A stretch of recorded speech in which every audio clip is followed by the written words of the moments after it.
Not gonna lie, I totally honestly did not forget to do the predictions for WrestleMania Night 2. I I would say it just slipped my mind. It just slipped my mind, honestly.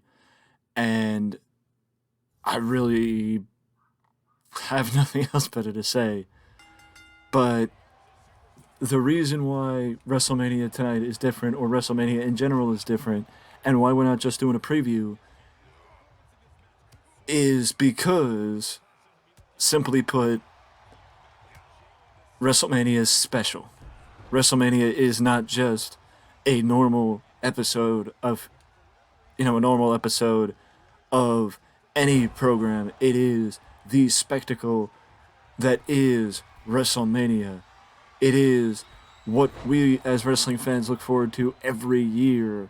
And the fact of the matter is, it is different and unique and one of a kind. And that is why we do it a little bit different with this as opposed to what we normally do weekly with AEW and Rampage.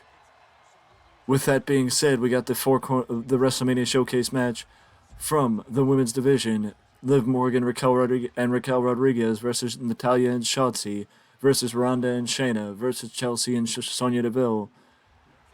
I mean, Chelsea Green's tag team partner has changed more often than I have about my opinion on buying WWE 2K23 or doing, or has changed more often than my idea of playing Crash Bandicoot on stream. But the fact of the matter is, either way, it's not going to matter because Shayna and Ronda will win and hopefully become top contenders for the tag team titles in the women's division.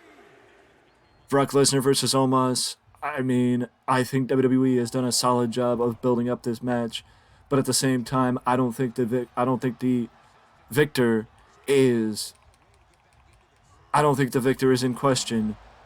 I think that it is 100% likely Brock Lesnar. Brock Lesnar is 100% going to beat Omos tonight, and I'm going to stick with what I thought and say that the Hurt Business may reform and defeat Brock Lesnar, but also Omos has been one of the rare sightings in the build up to the show that Omos has gotten the better of Brock Lesnar. But the moment that everybody's expecting to happen, the moment that everybody is hoping for, is the sight of Cowboy Brock F5ing Omos. And that is why that is what we're hoping for, and that's what we're expecting. And I just want to point out, we will break it down later in the week. The surprises and the things that happened at WrestleMania Night 1 and Night 2, because there were a few surprises yesterday, and we're not going to talk about it now, we're going to talk about it another time, maybe after WrestleMania, because what does it mean? We're going to have to know, we're going to know what it means. I mean, we're not going to know what it means until WrestleMania is fully behind us. So with that being said, that's the reason why. With that being said, that's the reason why.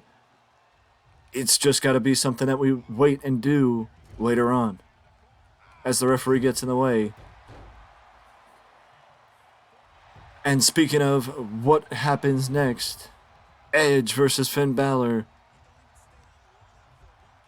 Hell in a Cell. It is the first time that I believe we're seeing Hell in a Cell in general since the spectacular Hell in a Cell match last year between Cody Rhodes and Seth Rollins. And it is unquestionably the final the final match between Edge and Balor in this never-ending rivalry between the former leader of the Judgment Day and the man who got him kicked out. But with Edge wrapping up his career later this year, and the very likely possibility, or the very likely thing, that WWE has plans for Finn Balor and the hope that Finn can reach the promised land that he's only reached in NXT, but this time reach it on the main roster, I think Finn needs the win tonight against Edge, and that will leave Edge wondering what he does next. and leave us wondering what Edge does next. Because if Edge is retiring in Toronto, it's not a matter of if he needs the win, it's that he's on borrowed time. It's only a matter of time before the rated R superstar goes out on his terms this time. But a win against Finn is not something he needs. The one thing he will get is the one more opportunity to walk out on the stage with the men who helped make his career, or at least the men who helped make his career, in Gangrel. Speaking of making their careers, Gunther defends the Intercontinental Championship against Sheamus and Drew McIntyre. Gunther and Sheamus set the world on fire at Clash at the Castle back in September. And the fact of the matter is, with the addition of McIntyre, the match will be just as better. Will be just as good. Maybe even better than that. And the fact of the matter is, the one thing that everybody's talking about is that if Gunther holds the title to the fall, then Gunther will be the longest reigning Intercontinental Champion in WWE history, finally ending that title reign of the Honky Tonk Man. And honestly, I think if anybody would break it, it's Triple H. And number two, it's Triple H pushing one of his boys, one of the people he believes in, one of the people he thinks could be the top star of WWE in the future, that being Gunther. Because just imagine Gunther using the momentum that he had from the record-breaking title reign, and at that point, if he breaks the title, it breaks the record for the longest reigning Intercontinental Championship reign.